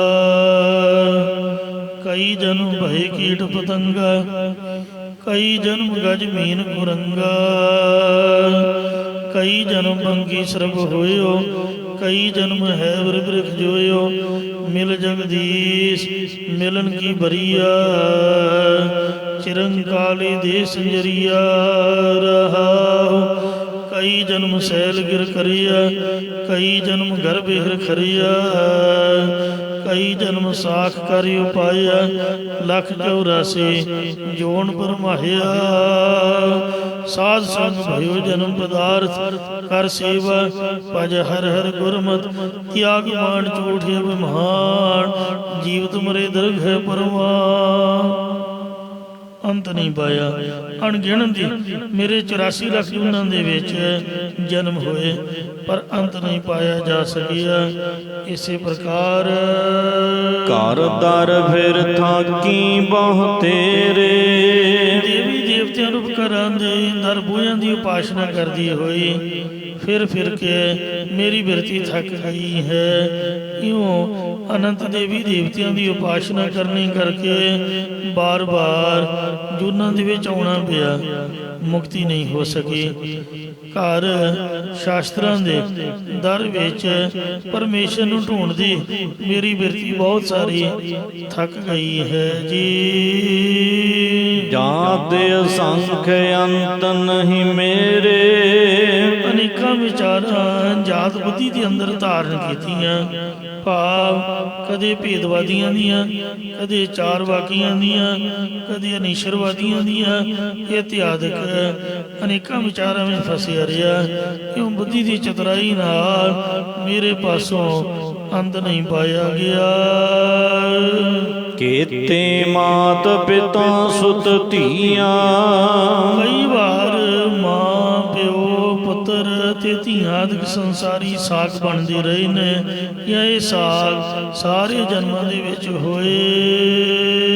ਕੀਤੇ ਗੁਰ ਚੇਲੇ ਫਨ ਹੁਆ। ਕਈ ਵਾਰ ਗੁਰੂ ਬਣਿਆ, ਕਈ ਵਾਰ ਚੇਲੇ ਰੂਪ ਦੇ ਵਿੱਚ ਹੋਣਾ ਕੀਤਾ। ਫਿਰ ਕਈ ਮੇਰੇ ਚੇਲੇ ਹੋਏ, ਜਾਂ ਅਨੇਕਾਂ ਜਨਮਾਂ ਦੇ ਵਿੱਚ ਗੁਰੂ ਅਤੇ ਚੇਲੇ ਰੂਪ ਦੇ ਵਿੱਚ ਹੋਣਾ ਕੀਤਾ ਹੈ। ਕਾਚੇ ਗੁਰ ਤੇ ਮੁਕਤ ਨ ਹੁਆ। ਕੱਚੇ ਗੁਰੂ ਦੀ ਸੰਗਤ ਕਰਨ ਤੋਂ 84 ਲੱਖ ਜੂਨਾਂ ਵਿੱਚ ਆਉਣਾ ਜਾਣਾ ਚੌਹਾਂ ਯੁੱਗਾਂ ਦੇ ਵਿੱਚ ਬਣਿਆ ਰਿਹਾ, ਪਰ ਸਾਡਾ ਜੀ ਮੁਕਤ ਨਹੀਂ ਹੋ ਸਕਿਆ। ਭਾਵ ਮੁਕਤੀ ਤੋਂ ਵਾਂਝਾ ਹੀ ਗਿਆ। ਜਿਵੇਂ ਇੱਕ ਸੰਤੋਖਾ ਜੋਗੀ ਜਦ ਸ੍ਰੀ ਗੁਰੂ ਰਾਮਦਾਸ ਜੀ ਜਾਂ ਸ੍ਰੀ ਗੁਰੂ ਅਰਜਨ ਦੇਵ ਜੀ ਉੱਥੇ ਗੁਰਦੁਆਰਾ ਟਾਹਲੀ ਸਾਹਿਬ ਹੈ, ਅੰਮ੍ਰਿਤਸਰ ਸਾਹਿਬ ਕੋਤਵਾਲੀ ਦੇ ਬਿਲਕੁਲ ਸਾਹਮਣੇ, ਸਭ ਤੋਂ ਪਹਿਲਾ ਸਰੋਵਰ ਉਹ ਟਾਹਲੀ ਸਾਹਿਬ ਹੈ, ਸੰਤੋਖਸਰ। ਜਦ ਮਹਾਰਾਜ ਸੇਵਾ ਕਰਵਾ ਰਹੇ ਸਨ, ਸੰਤੋਖਸਰ ਦੀ ਸਰੋਵਰ ਦੀ ਪਟਵਾਈ ਹੋ ਰਹੀ ਸੀ, ਤਾਂ ਵਿੱਚੋਂ ਮੱਠ ਨਿਕਲਿਆ। ਉਹ ਮੱਠ ਦਾ ਦਰਵਾਜ਼ਾ ਖੋਲ੍ਹਿਆ ਤਾਂ ਇੱਕ ਸੰਤੋਖਾ ਜੋਗੀ ਨਿਕਲਿਆ। ਗੁਰੂ ਸਾਹਿਬ ਨੂੰ ਸੂਚਨਾ ਦਿੱਤੀ ਗਈ। ਮਹਾਰਾਜ ਕਹਿੰਦੇ ਉਹਦੇ ਸਿਰ ਦੇ ਵਿੱਚ ਤੇ ਪੈਰ ਦੀਆਂ ਤਲੀਆਂ 'ਚ ਮੱਖਣੀ ਚੱਸੋ। ਜਦ ਮਾਲਿਸ਼ ਕੀਤੀ ਤਾਂ 10ਵੇਂ ਦੁਆਰ ਦੇ ਵਿੱਚ ਉਹਦੇ ਸਵਾਸ ਟਿਕੇ ਹੋਏ ਸਨ, ਉਹਦੀ ਸਮਾਧੀ ਉਤਰੀ। ਅੱਖਾਂ ਖੋਲ੍ਹਦੀਆਂ ਉਹਨੇ ਪੁੱਛਿਆ ਵੀ ਕਿਹੜਾ ਯੁੱਗ ਹੈ? ਕਹਿੰਦੇ ਕਲ ਯੁੱਗ। ਕਹਿੰਦੇ ਕਿਹੜੇ ਮਹਾਂਪੁਰਖ ਨੇ? ਕਹਿੰਦੇ ਸ੍ਰੀ ਗੁਰੂ ਨਾਨਕ ਦੇਵ ਜੀ ਦੀ 5ਵੀਂ ਜੋਤ ਸ੍ਰੀ ਗੁਰੂ ਅਰਜਨ ਦੇਵ ਸਾਹਿਬ ਹੈ। ਕਹਿੰਦੇ ਬਸ ਇਹਨਾਂ ਨੇ ਉਡੀਕ ਰਿਹਾ ਸੀ ਤੇ ਉਹਨਾਂ ਨੂੰ ਬੇਨਤੀ ਕਰੋ ਕਿ ਮੈਂ ਉਹਨਾਂ ਨੂੰ ਉਡੀਕ ਰਿਹਾ, ਮੈਨੂੰ ਦਰਸ਼ਨ ਦੇਣ। ਸਤਿਗੁਰੂ ਅਰਜਨ ਦੇਵ ਮਹਾਰਾਜ ਵੇਖੋ, ਜੋਗੀ ਦੀ ਉਮਰ 4 ਯੁੱਗਾਂ ਦੀ ਹੈ ਤੇ ਮਹਾਰਾਜ ਦੀ ਛੋਟੀ ਜਿਹੀ ਉਮਰ ਹੈ, ਪਰ ਗਿਆਨ ਬਹੁਤ ਵਿਸ਼ਾਲ ਹੈ। ਸਾਹਿਬ ਉਹਨੂੰ ਦਰਸ਼ਨ ਦੇਣ ਵਾਸਤੇ ਪਹੁੰਚੇ। ਚਿੱਟੇ ਬਸਤਰ ਪਾਏ ਹੋਏ ਨੇ, ਉੱਜਲ ਚਿਹਰਾ ਹੈ। ਜਦ ਮਹਾਰਾਜ ਦਰਸ਼ਨ ਦਿੱਤੇ, ਉਹਨੇ ਗੁਰੂ ਸਾਹਿਬ ਦਾ ਸਤਿਕਾਰ ਕੀਤਾ, ਮਹਾਰਾਜ ਦੇ ਚਰਨੀ ਹੱਥ ਲਾਇਆ। ਸਾਹਿਬਾਂ ਨੇ ਵੀ ਉਹਨੂੰ ਨਮਸਕਾਰ ਕੀਤੀ ਵੀ ਤੁਹਾਨੂੰ ਜੋਗੀ ਮਹਾਰਾਜ, ਦੱਸੋ ਕੀ ਸੇਵਾ ਕਰੀ ਹੈ? ਕਹਿੰਦੇ ਜੀ ਕਿਰਪਾ ਕਰੋ, ਮੈਨੂੰ ਬ੍ਰਹਮ ਗਿਆਨ ਬਖਸ਼ਿਸ਼ ਕਰੋ ਤੇ ਮੈਂ ਸਤਿਯੁਗ ਦਾ ਬੈਠਾ ਹੋਇਆ ਹਾਂ। ਮੈਂ ਆਪਦੇ ਗੁਰੂ ਨੂੰ ਬੇਨਤੀ ਕੀਤੀ, ਜਦ ਉਹਨੇ ਮੈਨੂੰ ਪੁੱਛਿਆ ਕਿ ਮੈਂ ਤੇਰੀ ਸੇਵਾ ਤੇ ਤੇਰੀ ਭਗਤੀ ਤੇ ਪ੍ਰਸੰਨ ਹਾਂ, ਮੰਗ ਕੀ ਚਾਹੁੰਦਾ ਹੈ। ਮੈਂ ਕਿਹਾ ਗੁਰੂ ਜੀ ਮੈਨੂੰ ਮੁਕਤ ਕਰ ਦਿਓ। ਤਾਂ ਮੇਰੇ ਗੁਰੂ ਨੇ ਮੈਨੂੰ ਇਹ ਗੱਲ ਆਖੀ ਕਿ ਮੁਕਤ ਤਾਂ ਮੈਂ ਆਪ ਵੀ ਨਹੀਂ ਹਾਂ ਤੇ ਤੈਨੂੰ ਕਿਵੇਂ ਮੁਕਤ ਕਰ ਸਕਦਾ ਹਾਂ, ਤੈਨੂੰ ਵਰ ਦਿੰਦਾ ਹਾਂ ਕਿ ਕਲਯੁਗ ਦੇ ਵਿੱਚ ਸ੍ਰੀ ਗੁਰੂ ਨਾਨਕ ਦੇਵ ਮਹਾਰਾਜ ਜੀ ਪ੍ਰਗਟ ਹੋਣਗੇ, ਉਹਨਾਂ ਦੀ ਗੁਰਤਾਗਤ ਦੀ ਸ਼ਰਨ ਚ ਪੈ ਕੇ ਤੈਨੂੰ ਮੁਕਤੀ ਮਿਲੇਗੀ। ਕਹਿੰਦਾ ਮਹਾਰਾਜ ਕੀ ਪਤਾ ਮੈਂ ਕਿਸੇ ਜਨਮ ਚ ਨਾਸਤਕ ਹੋ ਜਾਵਾਂ, ਜਨਮ ਲੈਂਦਿਆਂ ਕੀ ਪਤਾ ਮਨ ਵਿਗੜ ਜਾਏ, ਹੁਣ ਤਾਂ ਸੁਧਰਿਆ ਹੋਇਆ ਹਾਂ, ਮੈਨੂੰ ਇਹ ਬਖਸ਼ਿਸ਼ ਕਰੋ, ਮੈਂ ਇਸੇ ਸਰੀਰ ਚ ਮੁਕਤ ਹੋਣਾ ਚਾਹੁੰਦਾ ਹਾਂ। ਕਹਿੰਦੇ ਚੰਗਾ, ਫਿਰ ਮੈਂ ਤੈਨੂੰ ਵਰ ਦਿੰਦਾ ਕਿ ਤੂੰ ਇਸੇ ਸਰੀਰ ਚ ਮੁਕਤ ਹੋਵੇਂਗਾ, ਪਰ ਕਰਨਗੇ ਤੈਨੂੰ ਗੁਰੂ ਨਾਨਕ ਸਾਹਿਬ ਦੀ ਗੱਦੀ ਦੇ ਵਾਰਸ, ਮੈਂ ਨਹੀਂ ਕੁਛ ਕਰ ਸਕਦਾ। ਮੈਂ ਤੈਨੂੰ ਤਰੀਕਾ ਦੱਸਦਾ ਹਾਂ, ਤੂੰ 10ਵੇਂ ਦਵਾਰ ਦੇ ਵਿੱਚ ਸਵਾਸ ਚੜਾ ਕੇ ਇੱਕ ਮੱਠ ਬਣਾ ਕੇ ਬੈਠ ਜਾ, ਗੁਰੂ ਸਾਹਿਬ ਅੰਤਰਜਾਮੀ ਆਪੇ ਤੈਨੂੰ ਦਰਸ਼ਨ ਦੇਣਗੇ। ਜਦ ਸਵਾਸ ਲੈਣਾ ਹੀ ਨਹੀਂ, ਫਿਰ ਸਵਾਸ ਮੁੱਕਣੀ ਕਿਉਂ ਕਦ ਨੇ, ਇਸ ਲਈ ਉਹਨੇ 10ਵੇਂ ਦਵਾਰ ਚ ਸਵਾਸ ਸਾਂਭ ਲਏ, ਬੈਠਾ ਰਿਹਾ। ਕਹਿੰਦਾ ਜੀ ਮੈਨੂੰ ਸਤਿਯੁਗ ਦਾ ਮੈਂ ਚੌਂਕੜਾ ਮਾਰਿਆ, ਉਡੀਕ ਲੱਗੀ ਹੋਈ ਹੈ, ਉਡੀਨੀ ਕਬ ਘਰ ਆਵੇਰੀ, ਹੁਣ ਆਪ ਕਿਰਪਾ ਕਰੋ। ਸੱਚੇ ਪਾਤਸ਼ਾਹ ਜੀਓ ਬ੍ਰਹਮ ਗਿਆਨ ਦੀ ਦਾਤ ਬਖਸ਼ਿਸ਼ ਕਰਕੇ ਮੈਨੂੰ ਮੁਕਤੀ ਦਿਓ। ਤਾਂ ਸਤਿਗੁਰੂ ਜੀ ਨੇ ਉਹਨੂੰ ਦਰਸ਼ਨ ਦਿੱਤੇ, ਕਿਰਪਾ ਦ੍ਰਿਸ਼ਟੀ ਕੀਤੀ ਤੇ ਬ੍ਰਹਮ ਗਿਆਨ ਉਹਨੂੰ ਬਖਸ਼ਿਸ਼ ਕੀਤਾ। ਉਹ ਸਾਰੀ ਗੁਰਮਤਿ ਵਿਚਾਰ ਸ੍ਰੀ ਗੁਰਪ੍ਰਸਾਦ ਸੂਰਜ ਗ੍ਰੰਥ ਵਿੱਚ ਲਿਖੀ ਹੋਈ ਹੈ। ਇਉਂ ਮਹਾਰਾਜ ਨੇ ਮੁਕਤ ਕੀਤਾ। ਅਸੀਂ ਗੁਰਦੁਆਰਾ ਏਡਾ ਸੋਹਣਾ ਛੱਡ ਕੇ ਤੇ ਕਬਰਾਂ ਵੱਲ ਭੱਜੇ ਫਿਰਦੇ ਹਾਂ। ਬੰਦਾ ਪੁੱਛੇ ਮਿੱਠੇ ਚੌਲ ਇੱਥੇ ਲੰਗਰ ਚ ਨਹੀਂ ਵਰਤੀਂਦੇ, ਜ਼ਰੂਰੀ ਇੱਟਾਂ ਰੋੜਿਆਂ ਨੂੰ ਜਾ ਕੇ ਚੜਾਉਣੇ ਨੇ। ਤੋ ਏਡਾ ਸੋਹਣਾ ਮਹਾਰਾਜ ਹੈ, ਇੱਥੇ ਝਾੜੂ ਫੇਰੀਏ, ਇੱਥੇ ਨਮਸਕਾਰ ਕਰੀਏ, ਐਵੇਂ ਪਿੱਪਲਾਂ ਤੇ ਬੋੜਾਂ ਨੂੰ ਜਾ ਕੇ ਕੱਪੜੇ ਬੰਨੀ ਜਾਣੇ, ਉੱਥੇ ਪਾਣੀ ਕੱਚੀ ਲੱਸੀ ਪਾਈ ਜਾਣੀ, ਬਿਲਕੁਲ ਫਜ਼ੂਲ ਦੀਆਂ ਬਾਤਾਂ ਨੇ। ਜਿਹੜੇ 7 ਬਗਾਨੇ ਨੇ ਉਹ ਤਾਂ ਗੁਰਦੁਆਰੇ ਆ ਕੇ ਮੁਕਤੀ ਲੈ ਰਹੇ ਨੇ, ਤੇ ਆਪਾਂ ਚੰਗੇ ਬੜੇ ਗੁਰਦੁਆਰੇ ਜੰਮੇ ਪਲੇ ਤੇ ਬਾਹਰ ਭੱਜ ਰਹੇ ਆ, ਕਦੀ ਕਿਸੇ ਕੋਲ ਕਦੀ ਕਿਸੇ ਕੋਲ। ਬੰਦੇ ਬਹਾਦਰ ਨੂੰ ਤਾਂ ਤੁਸੀਂ ਜਾਣਦੇ ਹੀ ਹੋ। ਬੰਦਾ ਬਹਾਦਰ ਮਹਾਰਾਜ ਦਾ ਸਿੱਖ ਥੋੜ੍ਹਾ ਸੀਗਾ, ਇੱਕ ਸਾਧੂ ਸੀਗਾ।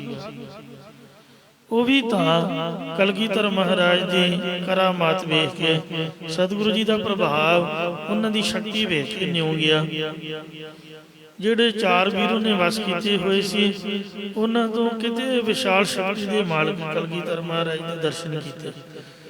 ਫਿਰ ਪੈਰੀਂ ਢਹਿ ਕੇ ਬੇਨਤੀ ਕੀਤੀ, ਮਹਾਰਾਜ ਮੈਂ ਆਪ ਦਾ ਬੰਦਾ ਤੇ ਮੈਨੂੰ ਅੰਮ੍ਰਿਤ ਛਕਾਓ। ਗੁਰੂ ਸਾਹਿਬ ਨੇ ਅੰਮ੍ਰਿਤ ਛਕਾ ਕੇ ਮਾਧੂ ਦਾਸ ਬੈਰਾਗੀ ਤੋਂ ਸਾਧ ਸੰਗਤ ਜੀਓ ਲਛਮਣ ਦਾਸ ਤੋਂ ਮਾਧੂ ਦਾਸ ਬਣਿਆ, ਤੇ ਮਾਧੂ ਦਾਸ ਤੋਂ ਵੇਖੋ ਬੰਦਾ ਸਿੰਘ ਬਹਾਦਰ ਮਹਾਰਾਜ ਨੇ ਬਣਾਇਆ।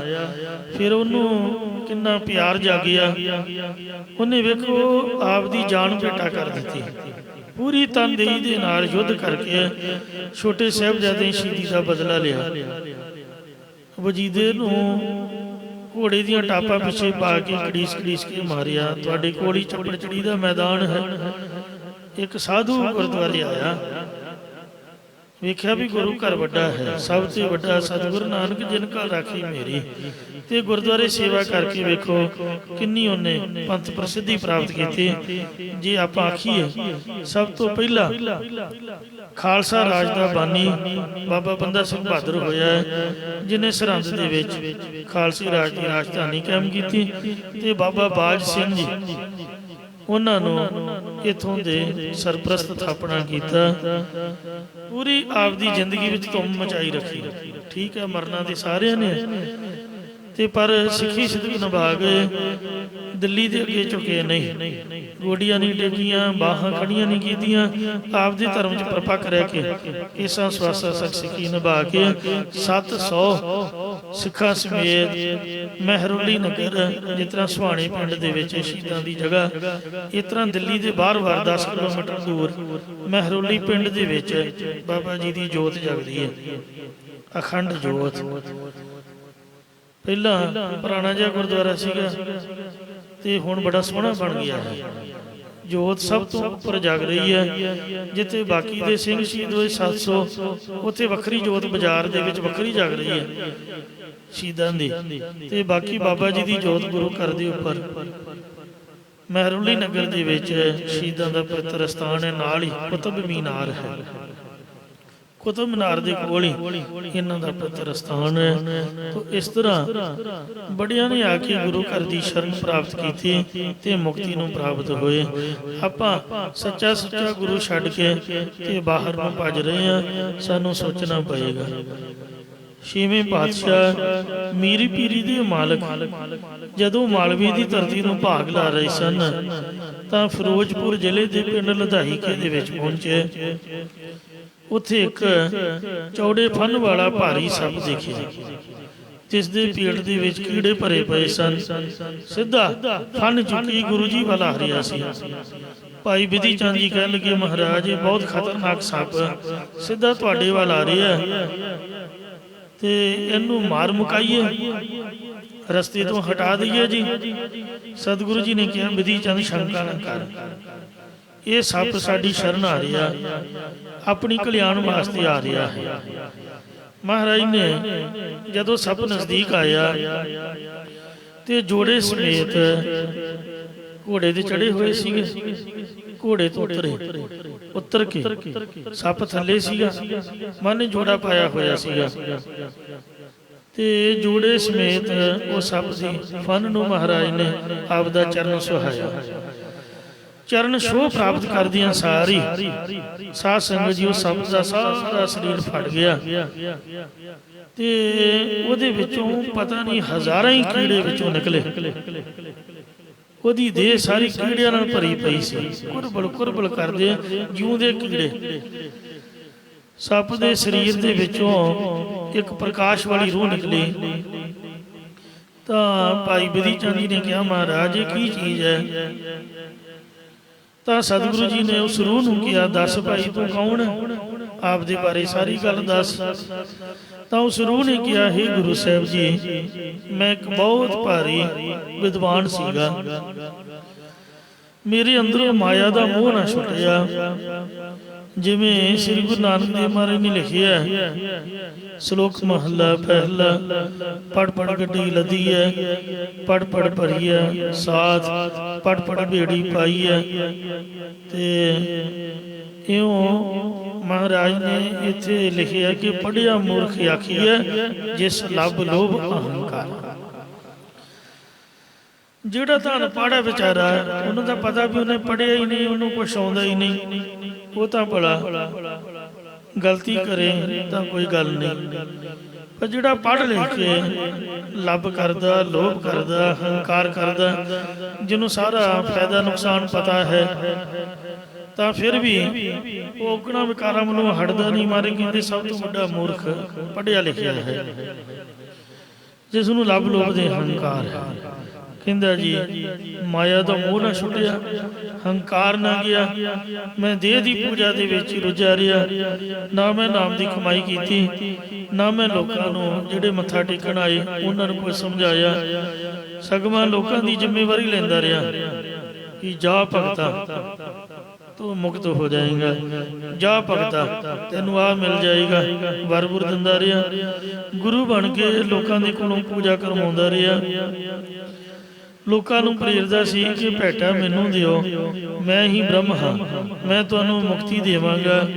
ਮੇਰੀ ਸੁਰਤੀ ਮਾਇਆ ਵਾਲੀ ਹੋਣ ਕਾਰਨ ਮਰਨ ਤੋਂ ਉਪਰੰਤ ਮੈਨੂੰ ਸੱਪ ਦੀ ਜੂਨ ਪ੍ਰਾਪਤ ਹੋਈ, ਕਿਉਂਕਿ ਬਾਣੀ ਦਾ ਫੈਸਲਾ ਹੈ, ਅੰਤ ਕਾਲ ਜੋ ਲక్ష్ਮੀ ਸਿਮਰੈ ਜਿਹੜਾ ਮਰਨ ਦੇ ਵਕਤ ਤੱਕ, ਮਤਲਬ ਸਾਰੀ ਉਮਰ ਵੀ ਤੇ ਮਰਨ ਤੱਕ ਵੀ ਮਾਇਆ ਹੀ ਮਾਇਆ ਸਿਮਰਦਾ ਰਿਹਾ। ਮਾਇਆ ਮਾਇਆ ਕਰਮ ਹੋਏ, ਮਾਇਆ ਕਿਸੇ ਨਾ ਸਾਥ, ਅੰਸ ਜਲੇ ਉੱਠ ਡੁੰਮਣੋ ਮਾਇਆ ਪੁੰਦੀ ਆ। ਐਸੀ ਚਿੰਤਾ ਮੈਂ ਜੇ ਉਮਰੈ, ਮਾਇਆ ਦੀ ਚਿੰਤਾ ਦੇ ਵਿੱਚ ਹੀ ਮਰ ਗਿਆ ਤਾਂ ਸਰਬ ਜੂਨ ਬਲ ਬਲੋ ਉਤਰੈ। ਸੱਪ ਦੀ ਜੂਨ ਦੇ ਵਿੱਚ ਉਹ ਬਾਰ-ਬਾਰ ਪੈਂਦਾ। ਇਹ ਮਹਾਰਾਜ ਉਦੋਂ ਤੋਂ ਮੈਂ ਸੱਪ ਦੀ ਜੂਨ ਵਿੱਚ ਪਿਆ ਹੋਇਆ ਹਾਂ। ਔਰ ਜਿਹੜੇ ਪੂਜਾ ਕਰਦੇ ਮੇਰੇ ਚੇਲੇ ਚੇਲੀਆਂ, ਇਹ ਮੇਰੇ ਸੱਪ ਬਣੇ ਹੋਏ ਸਰੀਰ ਵਿੱਚ ਕੀੜੇ ਬਣ ਕੇ ਰਹਿਣ ਲੱਗ ਪਏ। ਮੈਂ ਇਹਨਾਂ ਦੇ ਪਦਾਰਥ ਖਾਧੇ ਹੋਏ ਸਨ ਤੇ ਹੁਣ ਮੇਰਾ ਮਾਸ ਖਾਂਦੇ ਸਨ, ਕਿਉਂਕਿ ਜੋਗੀ ਹੋਵਾ ਜਗ ਭਵਾ। ਭਗਵਾਨ ਚੋਲਾ ਪਾ ਕੇ ਲੋਕਾਂ ਨੇ ਇਹ ਜਿਹੜਾ ਧਾਰਮਿਕ ਲਿਬਾਸ ਹੈ ਮੰਗਣ ਵਾਸਤੇ ਮਿਥਿਆ ਹੋਇਆ ਹੈ। ਇਸ ਲਈ ਬਹੁਤੇ ਮੰਗਤੇ ਚੋਲਾ ਪਾ ਕੇ ਮੰਗਦੇ ਹਨ। ਜੋਗੀ ਹੋਵਾ ਜਗ ਭਵਾ, ਘਰ ਘਰ ਭਿਖਿਆ ਲਿਓ।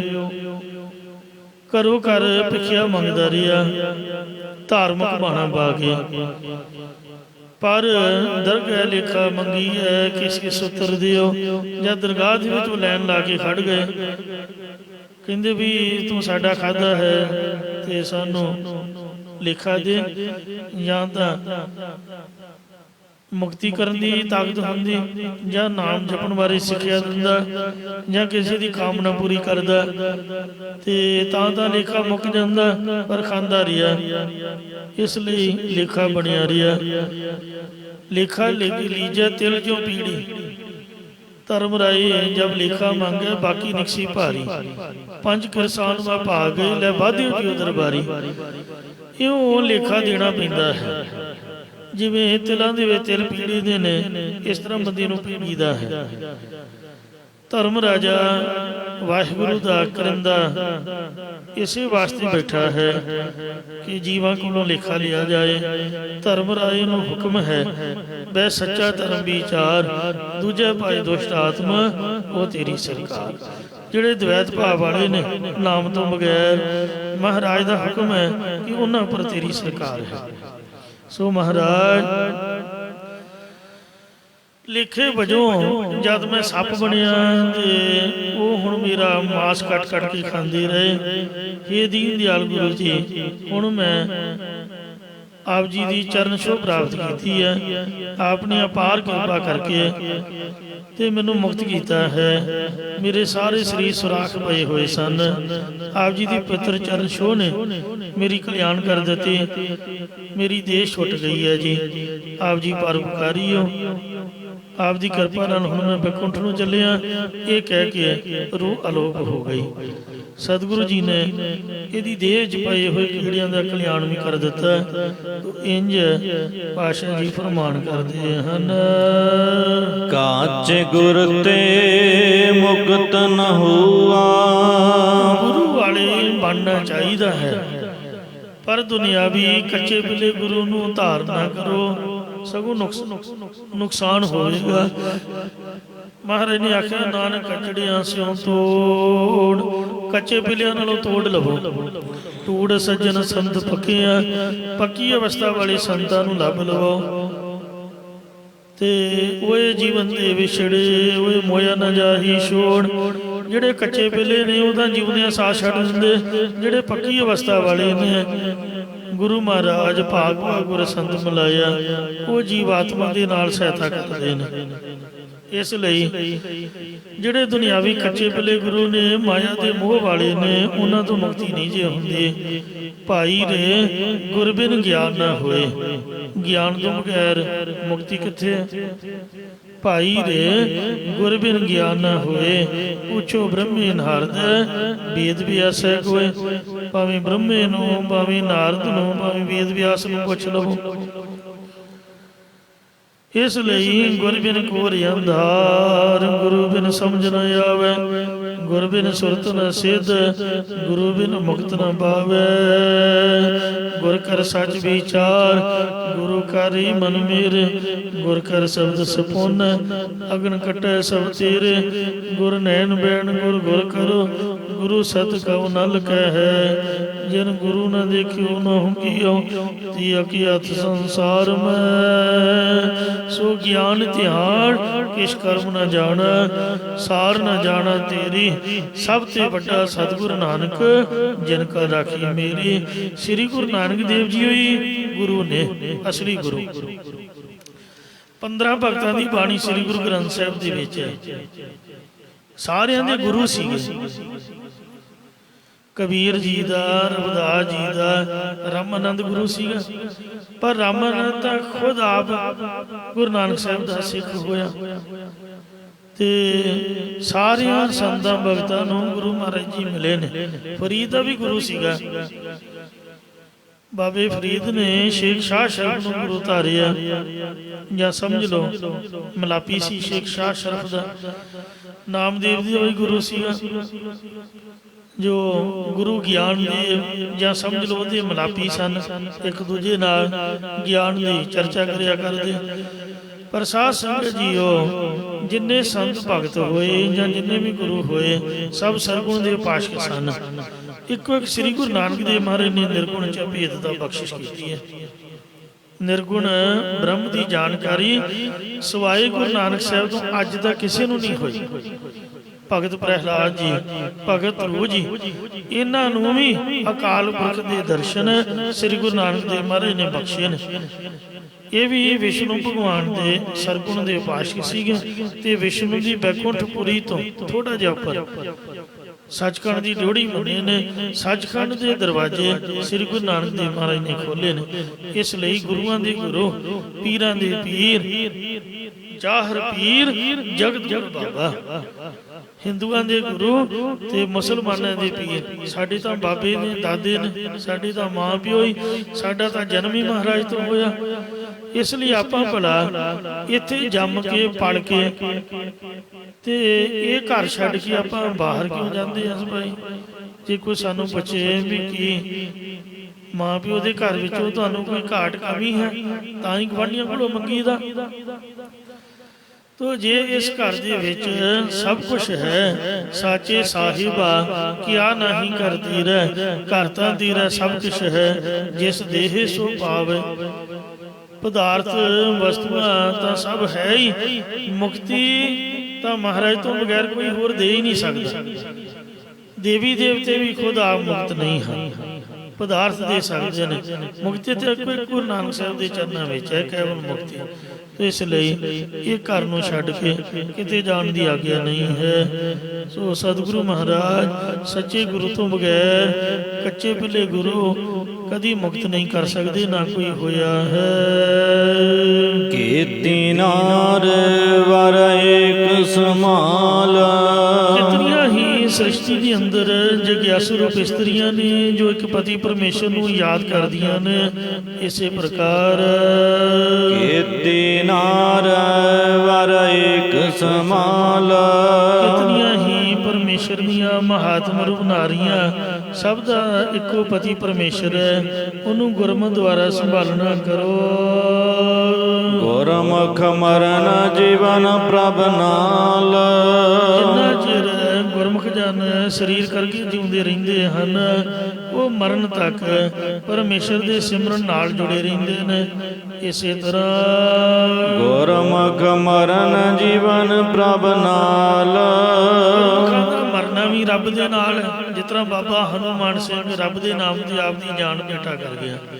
ਤੇ ਜਿਉਣਾ ਵੀ ਪਰਮੇਸ਼ਰ ਦੇ ਨਾਲ, ਜਿੰਨਾ ਚਿਰ ਜਿਉਂਦੇ ਰਹਿੰਦੇ ਹਮੇਸ਼ਾ ਬਾਣੀ ਦੇ ਲੜ ਲੱਗੇ ਰਹਿੰਦੇ। ਇਸੇ ਪ੍ਰਕਾਰ ਗੁਰਮੁਖ ਮਰਨ ਜੀਵਨ ਪ੍ਰਭ ਨਾਲ। ਗੁਰਮੁਖਾਂ ਨੇ ਸੰਸਾਰ ਵੱਲੋਂ ਮਰ ਕੇ ਪ੍ਰਭੂ ਨਾਲ ਮਿਲ ਕੇ ਚੇਤਨ ਸਰੂਪ ਨੂੰ ਪਾ ਲਿਆ ਹੈ।